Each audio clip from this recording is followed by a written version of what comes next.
The day my grandfather passed away, I thought I had lost my only anchor.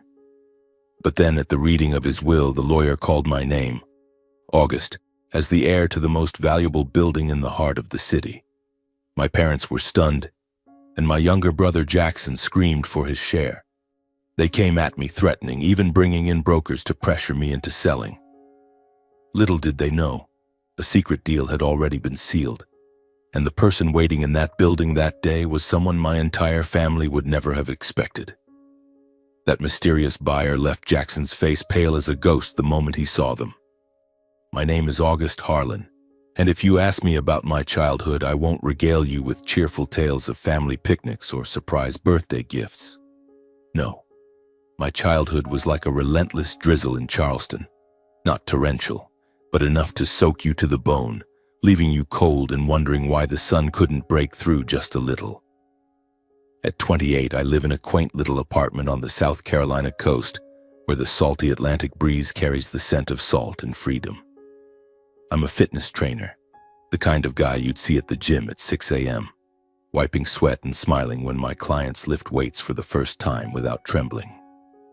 My career is steady, enough to afford soft cotton t-shirts and an old, reliable pickup truck, but I'm not the flashy type. I love morning runs along the beach, barefoot on wet sand, listening to the waves crash like whispers from my grandfather, the only person who ever truly saw me. I'm not rich in the sense of an overflowing bank account, but I'm wealthy in another way. The peace that comes from my own decisions.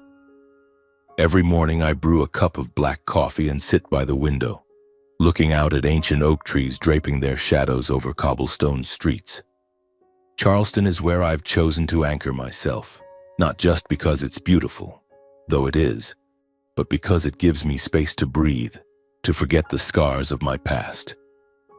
That past, if you dig deep, leads to a small wooden house in the suburbs, where my brother's laughter rang like church bells while my whispers were like leaves rustling underfoot.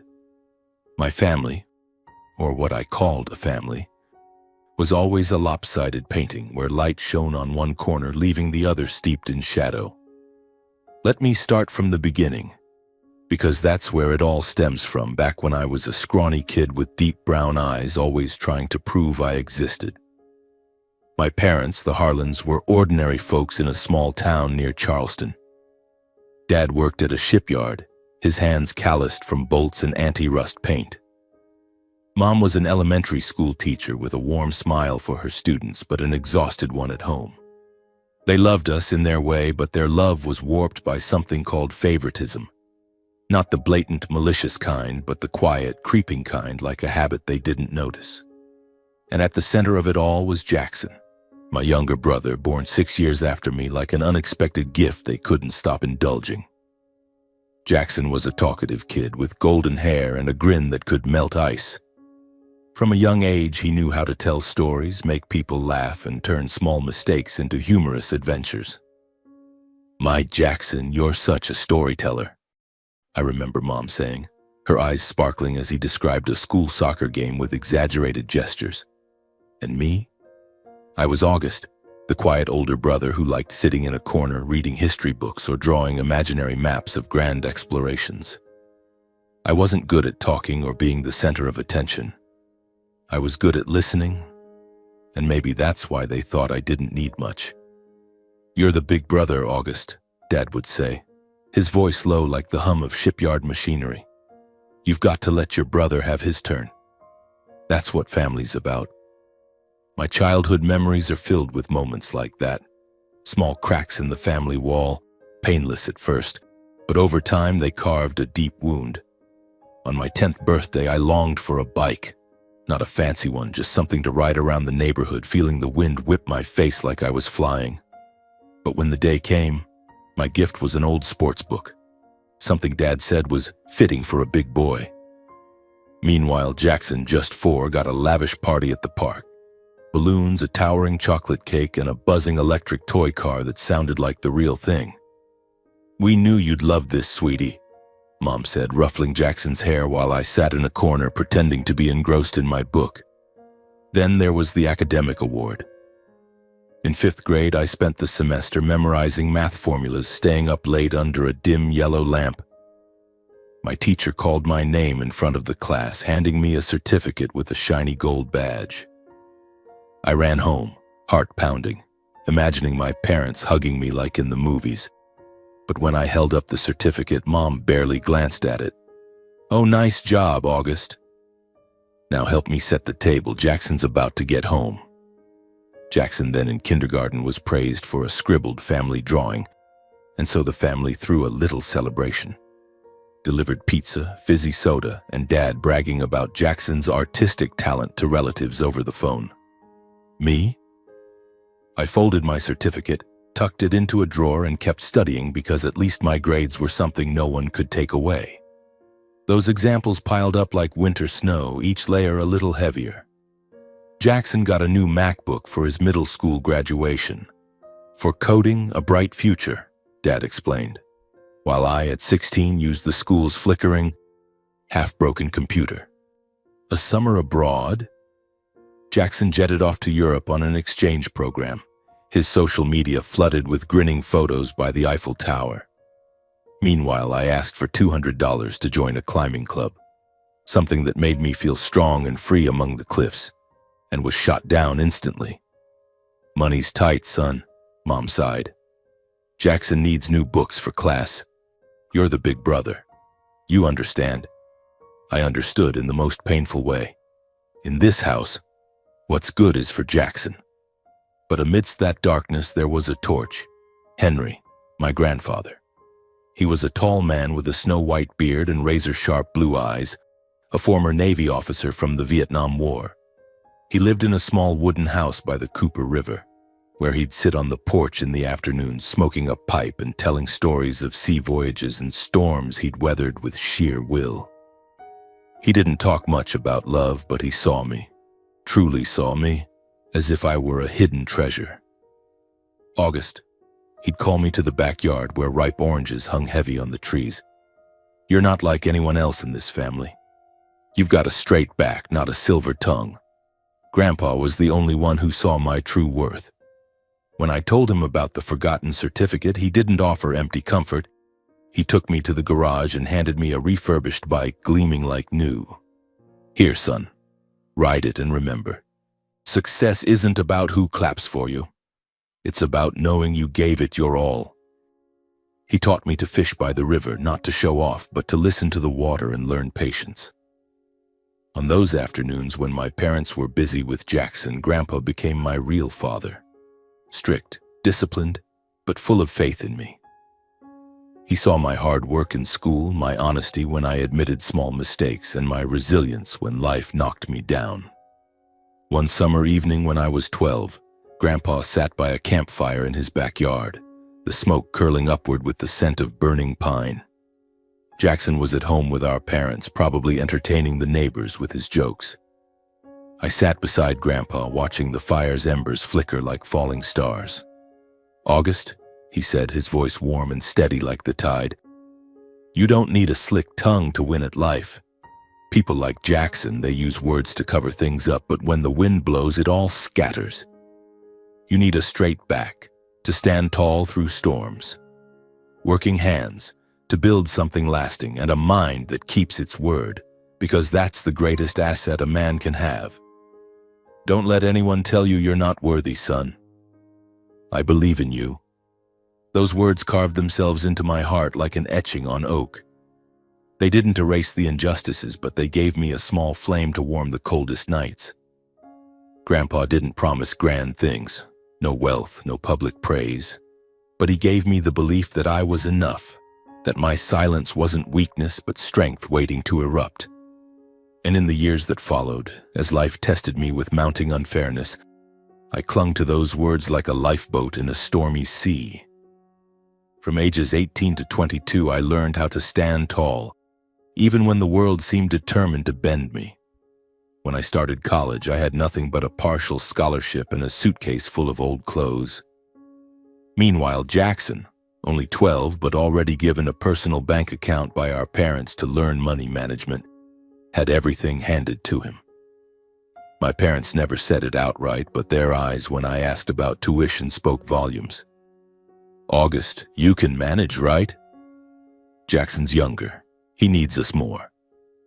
I nodded, swallowing the familiar ache, and began my journey of independence. Not because I wanted to, but because I had no other choice. I chose to study sports and health at the College of Charleston, not just out of passion, but because I knew I could excel in it. I loved the feeling of sweat dripping down my forehead, the ragged breaths as I pushed heavier weights each week, and especially the moment when my body screamed, "Give up," but I kept going. That's where I found the strength my family never gave me. But college wasn't just about training. It was about long nights working to pay tuition, rent, and meager meals of peanut butter sandwiches. I juggled 3 jobs. By day, I waited tables at a small diner near campus where the smell of frying oil and the clatter of dishes became my rhythm. I smiled at customers, took orders, and occasionally pocketed a few bucks in tips from kind strangers.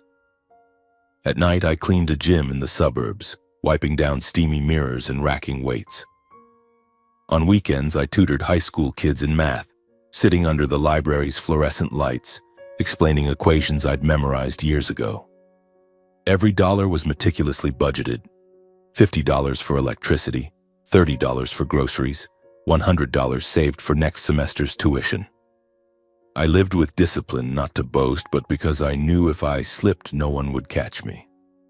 Meanwhile, Jackson lived a different life. Our parents fully funded his high school years, giving him an old car to get around, a wardrobe full of designer clothes, and expensive summer camps. I remember visiting home once when Jackson showed off a new pair of basketball sneakers, probably worth my month's rent. "Dad says he wants me to be a basketball star." Jackson grinned, tossing a ball in the driveway. My parents never asked how I was doing at school, if I could afford books, or if I ever skipped dinner to save money. "August can handle himself," Mom once told a neighbor, her voice brimming with pride, as if my self-reliance was a badge of honor. But I didn't want a badge. The gym became my forge.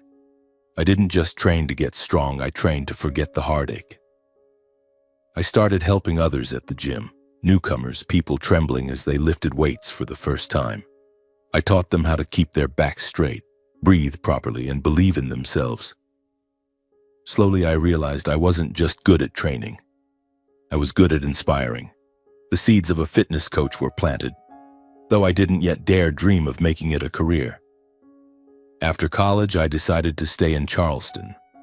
Not because I couldn't leave, but because this city had become home. A place where I could hear the waves crash each morning and feel close to my grandfather, who still lived a few miles away. I started as a personal trainer, initially with just a handful of clients at the old gym. I poured my heart into each one, a single mom wanting to reclaim her strength, a skinny kid hoping to stand up to bullies. I didn't just teach them to lift weights, I taught them to lift themselves up after falling. My reputation grew quietly but steadily. Clients referred me to friends, and soon I had a solid roster. I saved every penny, rented a small apartment by the beach, and for the first time I felt I truly owned something. Not material wealth, but independence. Jackson, on the other hand, drifted through his world. Our parents paid for his college, but he kept switching majors. Business to design to communications, as if he didn't know what he wanted. Every time I visited home, I heard about Jackson's latest ventures. A failed coffee shop, a startup app no one downloaded. "Jackson's just finding his path," Dad said, his voice full of leniency, while Mom added, "August is fine. Jackson needs time." I wasn't jealous, not exactly. I stayed close with my grandfather, the only one who never compared me to Jackson. He'd visit the gym sitting on an old wooden bench, watching me coach clients with pride in his gleaming eyes. "You're building something stronger than money, August," he'd say, his voice deep like the Cooper River's tides. "Honor and trust, that's what people remember you for." Those words warmed me through lonely days, when I'd lie in my small apartment, listening to rain tap the windows and wondering if my family would ever acknowledge me. But life, as my grandfather once said, always brings storms. And my biggest storm hit at 25, when he, the man who gave me the faith to stand tall, passed away forever. That's when everything changed, when I realized that injustice wasn't just childhood memories but a real battle, where I had to defend not only myself but also my grandfather's legacy. That autumn, Charleston was awash in the golden red hues of oak trees, but for me the world was painted in shades of gray. My grandfather Henry passed away in his sleep at 82, in the small wooden house by the Cooper River where he used to sit, puffing on his pipe and telling me stories of storms at sea. I got the news from Mom in a brief phone call, her voice trembling but maintaining the calm of someone used to organizing everything. "He's gone, August. Come home now." No words of comfort, no questions about how I was doing. Just an order, as if I were a soldier in her army. I drove my old pickup truck back home, the familiar road stretching endlessly before me. Every curve conjured images of Grandpa, standing by the river teaching me to fish, fixing an old bike in the garage, watching me lift weights at the gym with his subtle smile. He was the torch that lit my way through the years I felt invisible. Losing him wasn't just losing a loved one. It was like losing a part of myself, the part that believed I was worthy, that I was enough. I pulled over a few miles from the house to wipe away silent tears. I didn't want to walk into that house with red eyes, didn't want my parents or Jackson to see me vulnerable.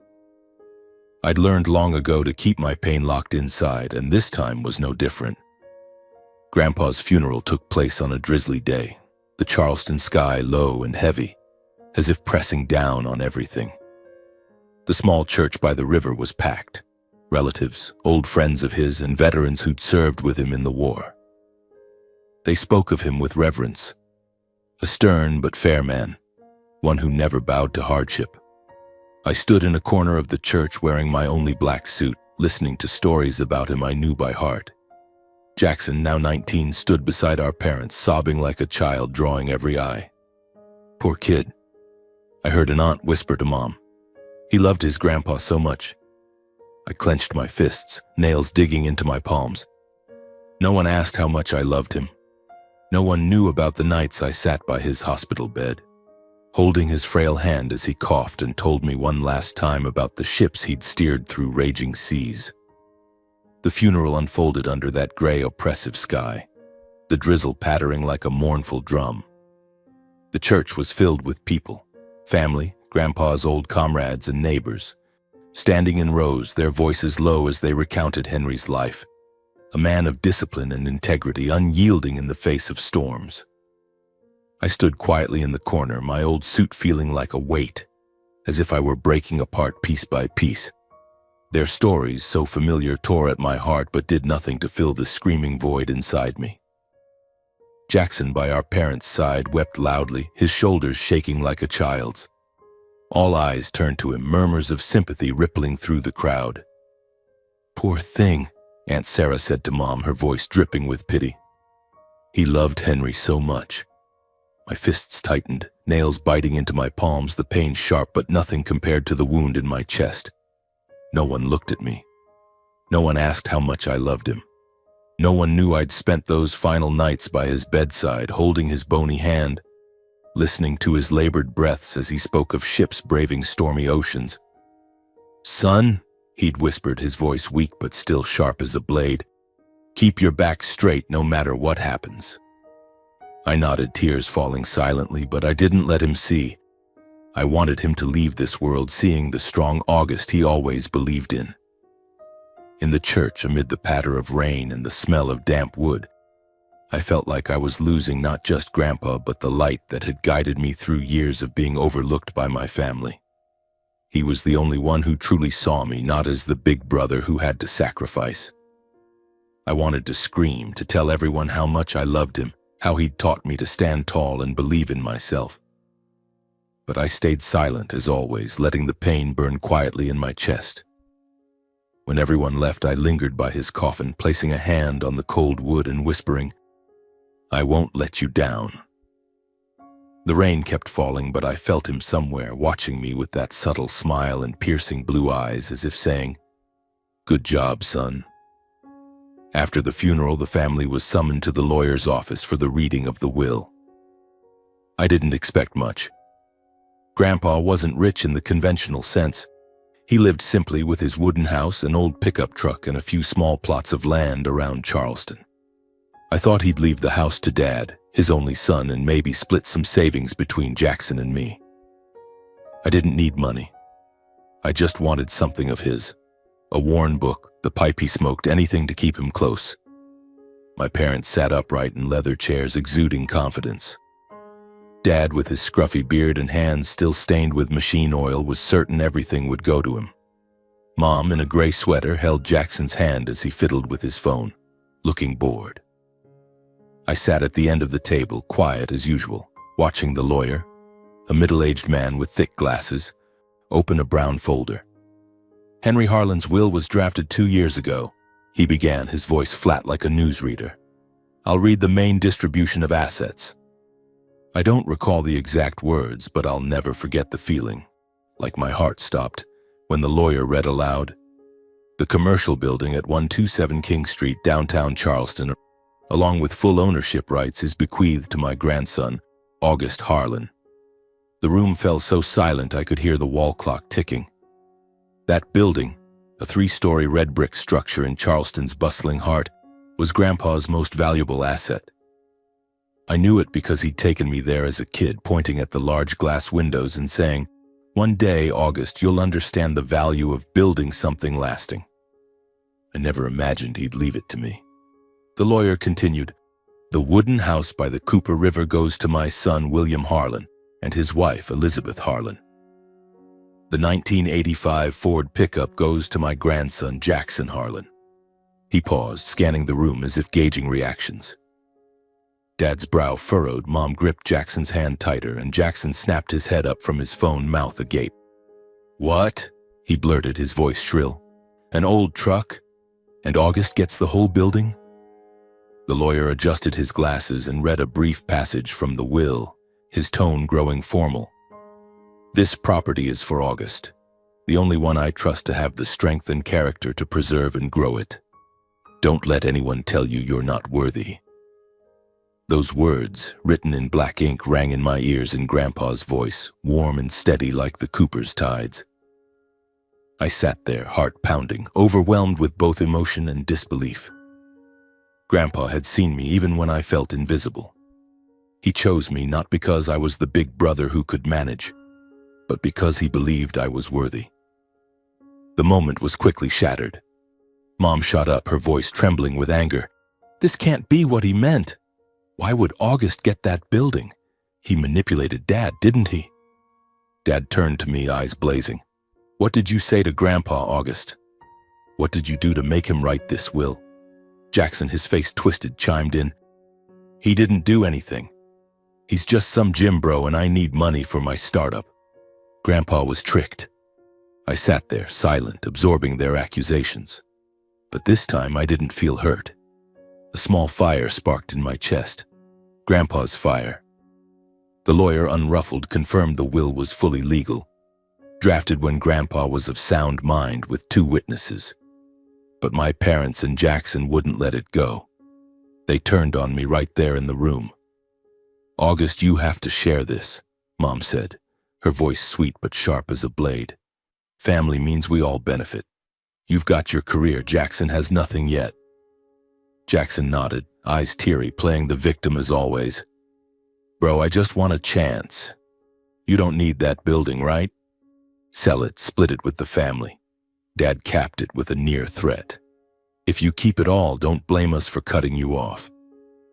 I looked at them, my family, seeing only the building, the money, what they wanted for Jackson. I stood, nodded politely to the lawyer, and said, "I'll think about it." But in my heart, I knew the real challenge was just beginning. They wouldn't leave me alone. Not ever. As I left the office, stepping onto Charleston's rain-slicked streets, I heard Grandpa's voice in my head. "Don't let anyone tell you you're not worthy." I clenched my fists, feeling him beside me, and I knew I had to protect this legacy. Not just the building, but his belief in me. The rain pattered on the cobblestone sidewalk, each drop tapping at my mind. reminding me that the real challenge wasn't out there but waiting for me in the house I once called family. I drove back to my small apartment, the dim streetlights reflecting off the windshield, and in my head my parents' and Jackson's words played on repeat like a stuck record. Family means we all benefit, Mom had said. Sell it, split it evenly, Dad ordered. And Jackson with his crocodile tears. August, I just want a chance. I knew they wouldn't stop there. They never stopped when it came to getting something for Jackson. In the days that followed, the pressure began like a wave. Small at first, then growing stronger, fiercer. Mom called every evening, her voice sweet as syrup but sharp as a blade.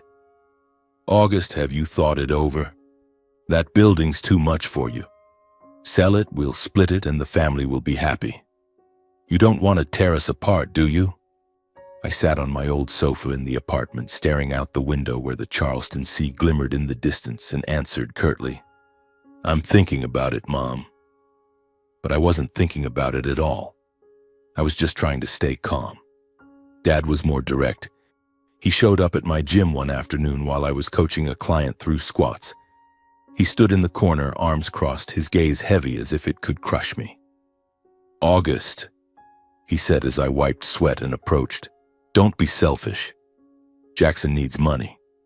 He has big dreams, unlike you. You've already got a stable job. Sell the building, give your brother a chance. I looked at Dad, the man with calloused hands from the shipyard, and realized he didn't see me. Not the nights I stayed up to pay tuition, not the times I gritted my teeth so Jackson could have everything. Dad, I replied evenly, it's Grandpa's will. I'm honoring his wishes. He shook his head, muttering something about an ungrateful son before storming off, leaving me with the clang of iron weights and the pounding of my heart. Jackson surprised me the most. I thought he'd stick to his victim act, but no, he switched tactics. One rainy evening he showed up at my apartment, hair soaked, his face contorted as if on the verge of tears. August, he said, voice trembling, I've got nothing. My job's dead end. My boss is a jerk. My pay's barely enough to live. You've got that whole building. You don't need it, right? I just need one shot at a startup, a chance to prove myself. I let him in, brewed a cup of black coffee, and listened as he rambled about his plan to open a bar, to change the game in Charleston, claiming he deserved it more because he had dreams. I looked at Jackson, my little brother, with his golden hair and the smile that once melted the family, and I didn't feel anger. I just felt sad that he didn't understand that opportunities aren't handed out. They're earned. But they didn't stop at words. When calls and visits failed, they turned to dirtier tactics. Mom started telling relatives I was greedy, that I'd tricked Grandpa into giving me the building. August was always so quiet, but who knew he was so calculating? I overheard her say to Aunt Betty over the phone, her voice laced with bitterness. Dad was blunter, telling anyone who'd listen that I'd betrayed the family, keeping the building out of selfishness, not thinking of my brother. Jackson took to social media, posting cryptic statuses. When family turns their back on you over money, paired with photos of him sitting alone in a cafe, staring out at the rain with a mournful expression. Those posts drew dozens of comments from friends and distant relatives, all pitying poor Jackson and vilifying me, the greedy older brother who got a windfall. I read those words on my phone, each one like a knife, but not because I cared what they thought. It hurt because I realized my family was willing to paint me as the villain just to get what they wanted. They didn't see me. They saw the building, the money that could flow into Jackson's pockets, the chance to keep spoiling him. And then, as a final blow, Mom called me late one night, her voice cold as ice. If you don't share, don't blame us for cutting you off. You don't want to lose your family, do you, August? I lay in bed after that call, staring at the ceiling, the distant sound of ocean waves echoing. Her threat didn't scare me, but it hurt. A deep, aching pain, like losing something I'd never truly had. I thought of Grandpa, his piercing blue eyes, his words. You don't need a silver tongue, August. You need a straight back, working hands, and a mind that keeps its word.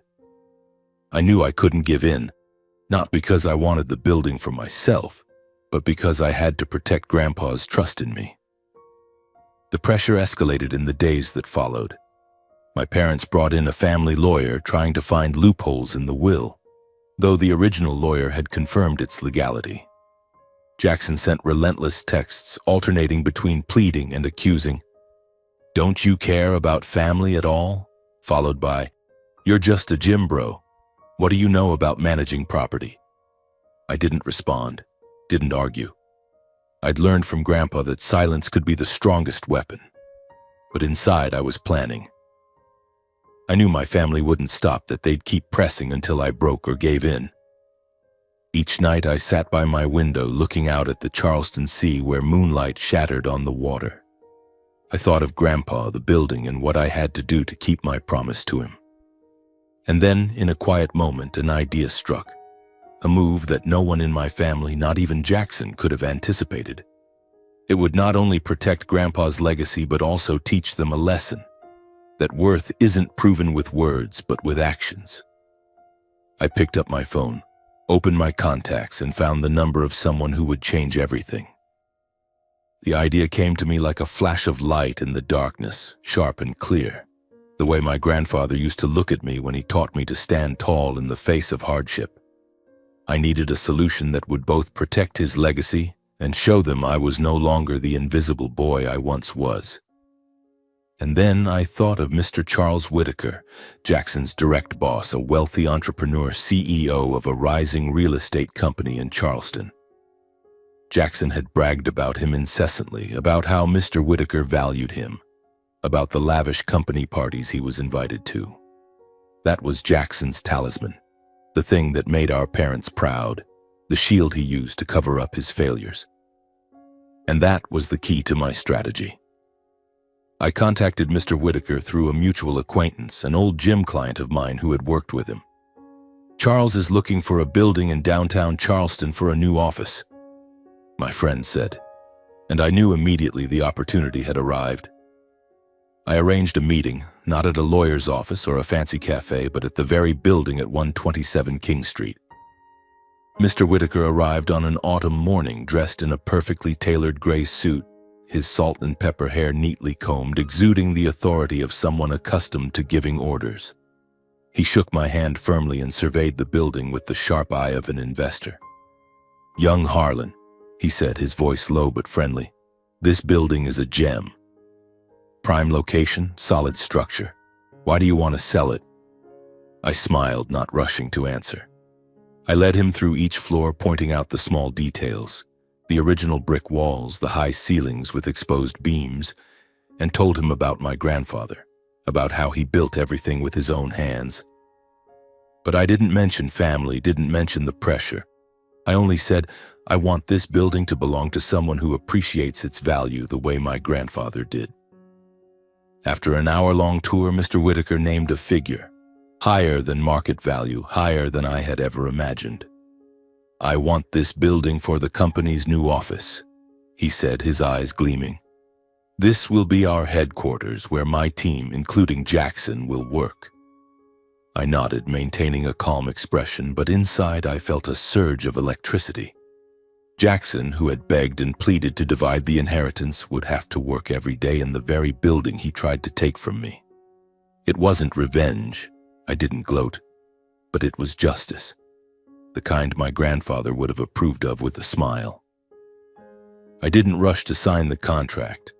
I knew I needed terms to protect myself, to preserve a piece of my grandfather's legacy. I worked with a private lawyer, not the family lawyer whom my parents had tried to sway, to draft the agreement. I requested to lease back a small apartment on the top floor of the building where I could live and continue to look out over the Charleston Sea as a reminder of my journey. More importantly, I added a right of first refusal clause. If Mr. Whitaker or his company ever wanted to sell the building, I would have the first option to buy it back. My lawyer, a sharp woman named Margaret, nodded approvingly. "You're smart, August.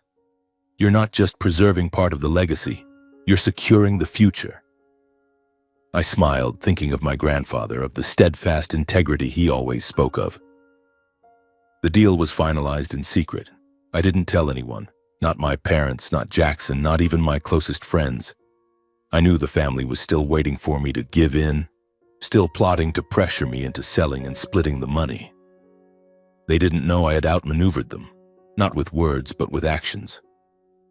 Every night I sat in the apartment looking out at the sea and reviewed the paperwork. The contract was signed, the money transferred to my account, but I didn't feel rich. I felt strong, as if I were standing on a ship in the middle of a storm, gripping the helm the way my grandfather once did. When everything was ready, I knew the moment of confrontation was approaching. My family had planned a meeting, believing I would bow my head and agree to sell the building. They had invited the family lawyer, even a real estate broker, as if everything was already decided. But they didn't know I had prepared one final move, a move that would force them to see me, truly see me, for the first time in my life. That morning, Charleston awoke in a gentle golden sunlight, but inside me a storm was quietly brewing. I stood before the mirror in my small apartment, adjusting my simple white dress shirt, not to impress, but to remind myself that I was August Harlan, grandson of Henry Harlan, a man who didn't need flashiness to prove his worth. I took a deep breath, feeling the salty sea air fill my lungs, and stepped out of the house. The meeting was held at my parents' house, the familiar wooden home where I grew up, where memories of favoritism still lingered like the smell of damp wood after rain. I arrived on time, a disciplined habit I learned from my grandfather. As I entered the living room, I saw they were ready. My father sat at the head of the table, his calloused hands clasped tightly, his eyes seeming to want to crush me. My mother sat beside him in a gray wool dress, her smile sweet but icy. And Jackson, with his messy blonde hair, pretending to be busy with his phone, though I knew he was watching me. Next to them was the family lawyer, Mr. Thompson, with his thick glasses and a stack of documents in front of him, and an unfamiliar real estate broker, a middle-aged woman with a smile so professional it felt artificial. The air in the room was heavy, as if everything had been orchestrated to corner me. "August?" My mother began, her voice soft but calculated. "We're here to settle the matter of the building. Have you thought it through? The family needs to stay united, and the best way is to sell it and split the money evenly. Jackson needs funds for his new project, you know that." My father chimed in, his voice hard as steel. "Don't drag this out, August. You don't need that building. You have your job, but Jackson's struggling. As the older brother, you need to sacrifice." Jackson, as if rehearsed, looked up with teary eyes. "Brother, I just want a chance. Don't you see how hard it's been for me? Why do you need that building when you don't even use it?" I sat there on the old wooden chair listening as they took turns speaking. Mr. Thompson cleared his throat, opened his documents, and talked about market prices, about how selling the building would benefit the whole family. The broker jumped in, her voice overly enthusiastic. "King Street is a gold mine. We could make a fortune." They kept talking like a well-rehearsed choir, each playing a role. My mother the persuader, my father the intimidator, Jackson the victim, and the supporting characters setting the stage for their performance. I stayed silent, letting them talk, letting them think they were backing me into a corner. When they paused, waiting for me to respond, I stood up slowly, letting my gaze sweep over each of them. "If you want to settle this once and for all," I said, my voice steady but strong enough to silence the room, "then come to the building. I have something to announce." "There." My mother frowned. My father muttered something about wasting time, and Jackson pursed his lips as if I were trying to prolong the game. But they agreed, perhaps because they believed I had given in, that I would sign the sale papers on the spot. We drove to 127 King Street, a strange procession winding through the heart of Charleston. When we arrived, I stepped out of my truck, feeling the cool morning air fill my chest. The building stood there, sturdy with its red brick walls and windows glinting in the sunlight. But something was different. A new polished sign had been mounted at the entrance, reading Whitaker Enterprises Headquarters. Furniture was being moved in, workers in uniforms carrying desks, computers, and cardboard boxes through the main door.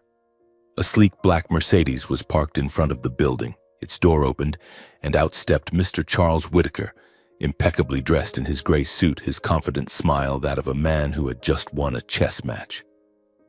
My parents and Jackson stood frozen as if turned to stone. "What is this?" my father roared, turning to me. My mother's face went pale. Jackson, ashen, stared at Mr. Whitaker, the man he had once bragged about as his amazing boss. I stepped forward, standing between them and Mr. Whitaker, and said, my voice calm but clear, "The deal is done. This building now belongs to Whitaker Enterprises. Mr. Whitaker bought it legally for above market value." Mr. Whitaker approached, shaking my hand in front of everyone before turning to my family. "Young August is an excellent negotiator," he said, his voice warm but authoritative. "This building will be our company's new office. Jackson, you'll be working here quite a bit.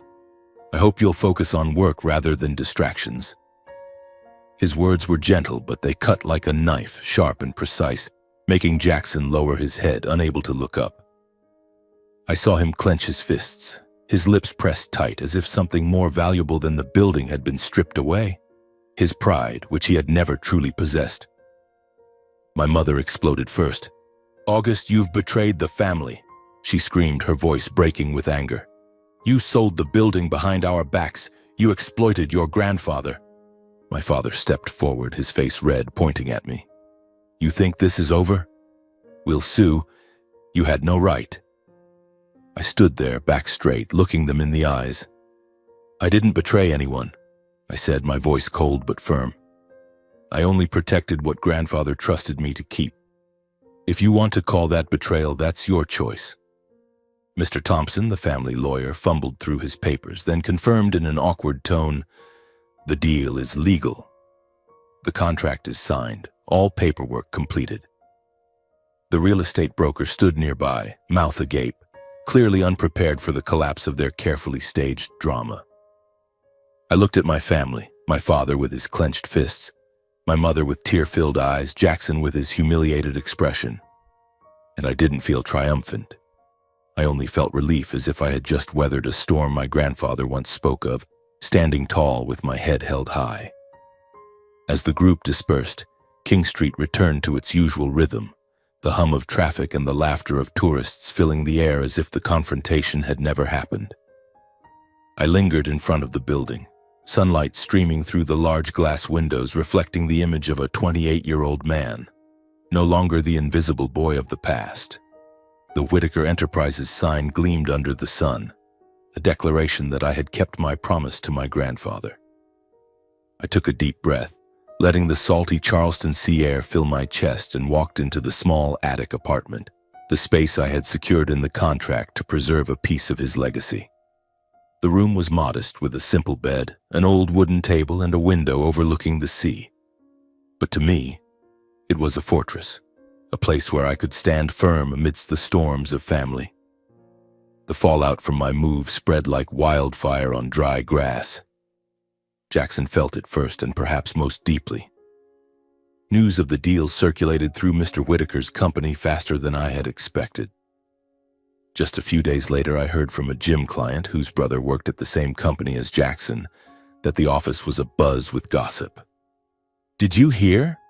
The new building the company just bought was the inheritance Jackson bragged about getting," a colleague whispered during a lunch break. "Turns out his brother sold it to the boss." The stories spread from meeting rooms to coffee machines, and Jackson, who once loved being the center of attention, now became the subject of sidelong glances and discreet mockery. His reputation, already fragile due to failed projects and a lazy attitude, crumbled like a sandcastle before the tide. Mr. Whitaker, true to his sharp CEO demeanor, didn't let Jackson off easily.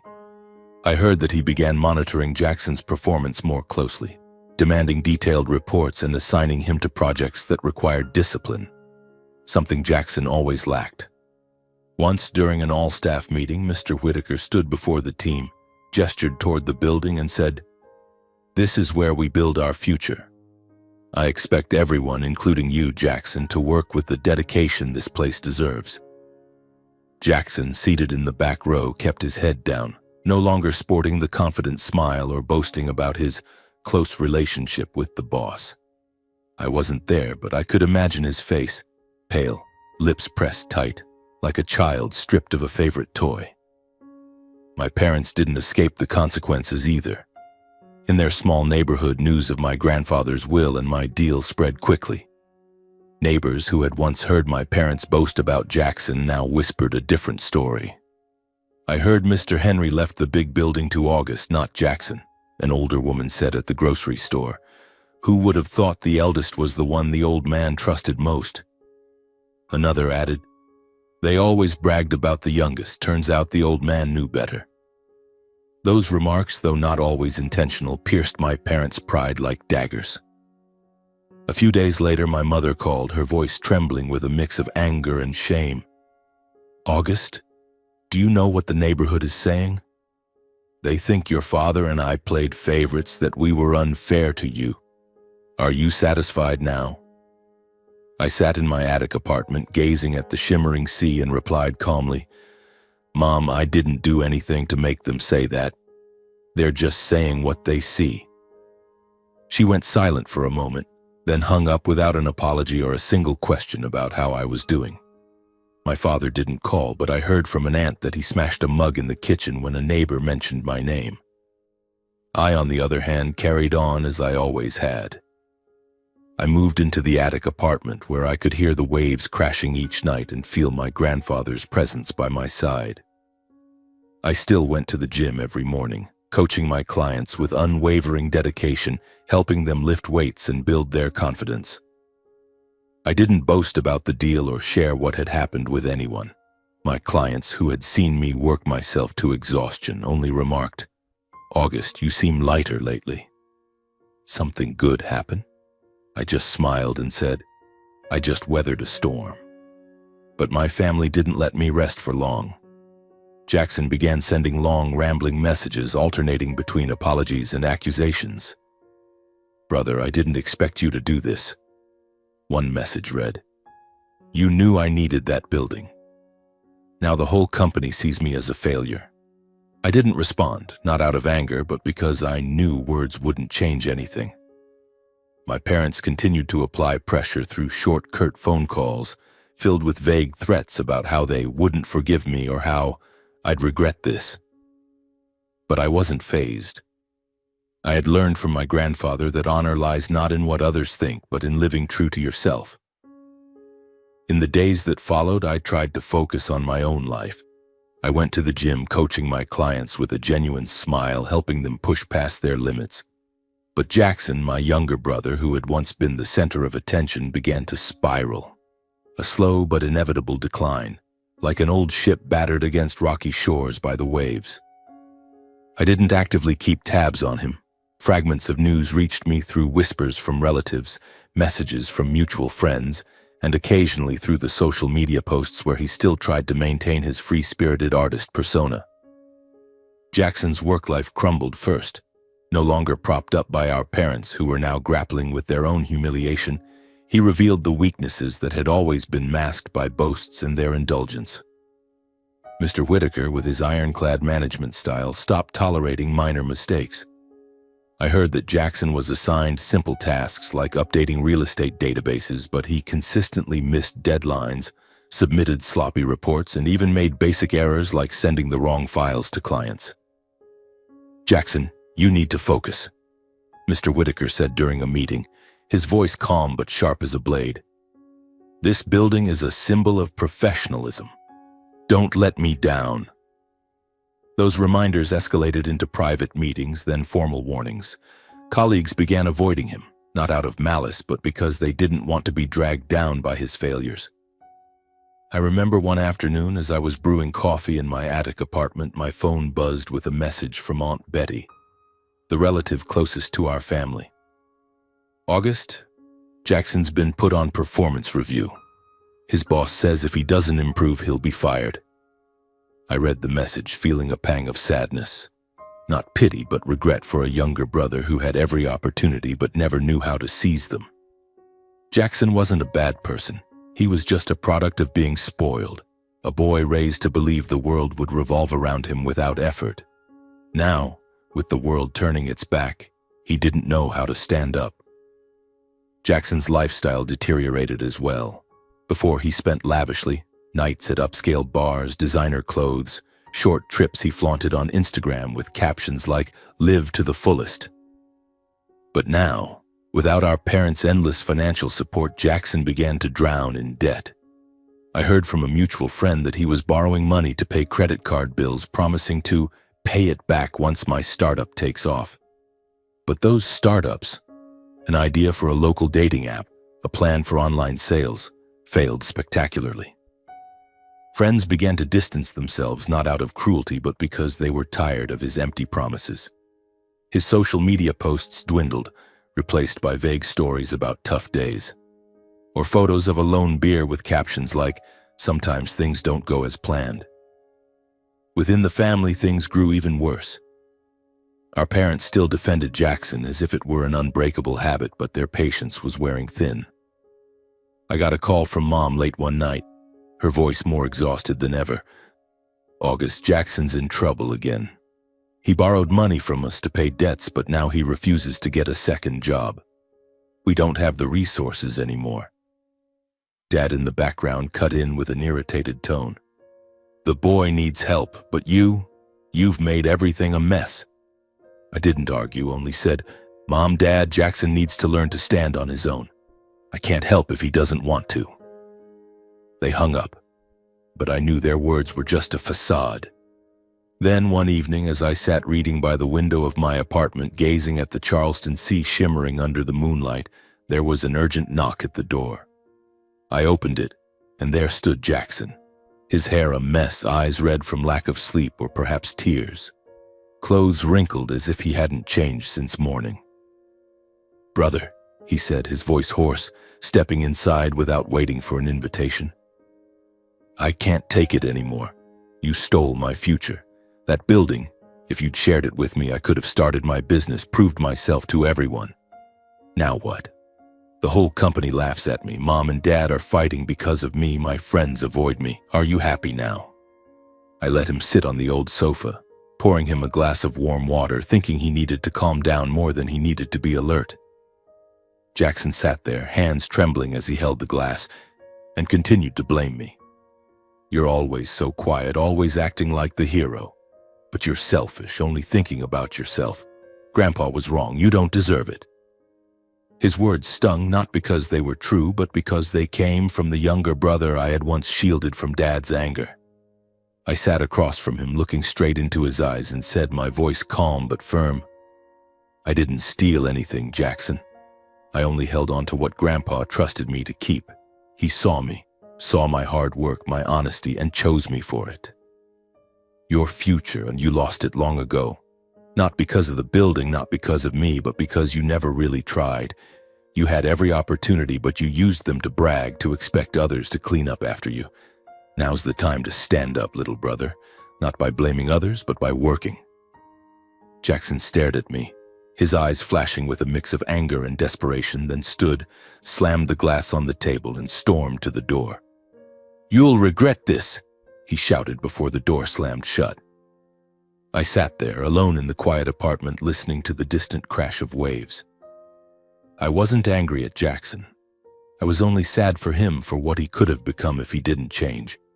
But I knew, as Grandpa had taught me, that everyone must carve their own path. And Jackson, painful as it was learning that lesson in the harshest way. In the weeks that followed, his decline continued.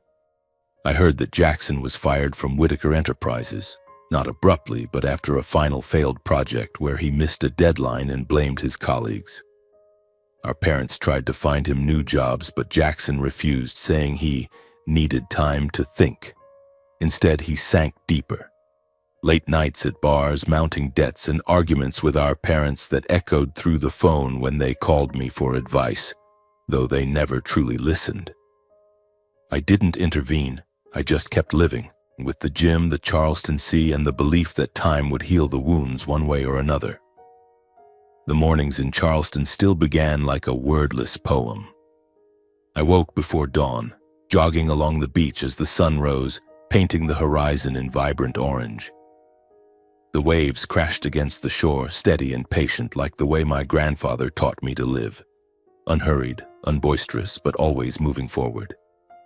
My attic apartment, with its window overlooking the sea, had become a sanctuary, a place where I could sit alone, listen to the salt-laden breeze, and remember my grandfather, the man who gave me not just a building but a compass to navigate life's storms.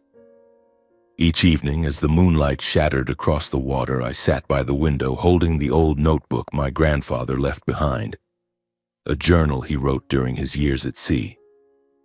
The pages had yellowed, the ink smudged in places, but his words remained vivid, as if he were sitting beside me, puffing on his pipe and telling stories. "Don't let anyone tell you you're unworthy, August," he wrote on the final page, his handwriting shaky but resolute. I reread that line each time, feeling my heart tighten, not from pain but from knowing he saw through me, saw a man I hadn't yet seen in myself. My family, like waves receding from the shore, gradually faded from my life. My parents no longer called regularly. Their calls dwindled from angry accusations to short, cold questions, as if they didn't know what to say to me anymore. I heard from Aunt Betty that they still defended Jackson, still tried to find him new jobs, but their patience was wearing thin. Jackson, after being fired from Whitaker Enterprises, spiraled further. He left Charleston, moving to a small town near Atlanta, claiming he wanted to start over. But the scattered news that reached me, through mutual friends, through fleeting social media posts, showed he was still chasing pipe dreams, still spending beyond his means, still waiting for a big break to fall from the sky. I wasn't angry at him anymore. I only hoped that one day he'd find what I had found, the strength to stand on his own. My parents, in their bitterness, all but cut contact with me. Once my mother sent a long message saying I had torn the family apart, that I had chosen money over kinship. I read it in my quiet apartment and for the first time felt no pain. I only felt regret that they never truly saw me. Regret that they didn't understand I hadn't kept the building for money, but to honor my promise to my grandfather. I didn't reply to the message. Instead, I stood up, brewed a cup of black coffee, and looked out at the sea where the moonlight still shimmered, reminding me that I had found my own peace. My work at the gym continued to flourish. My clients came to me not just to lift weights, but to find transformation in their bodies, their minds, their lives.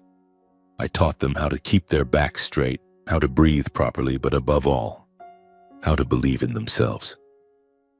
A single mother, after 3 months of training, hugged me in tears when she fit into an old dress she thought she'd never wear again. A 17-year-old boy, once bullied at school, stood in front of the gym mirror and smiled when he saw his muscles taking shape. Those moments, small but radiant, were my true legacy. The lives I touched, just as my grandfather had touched mine. I thought of him often, especially on quiet nights.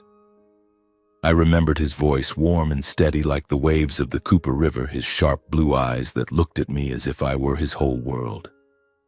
He saw the future, I know that now. He knew Jackson, despite being spoiled, wouldn't have the strength to preserve what he built. He knew my parents, though loving, would be blinded by favoritism.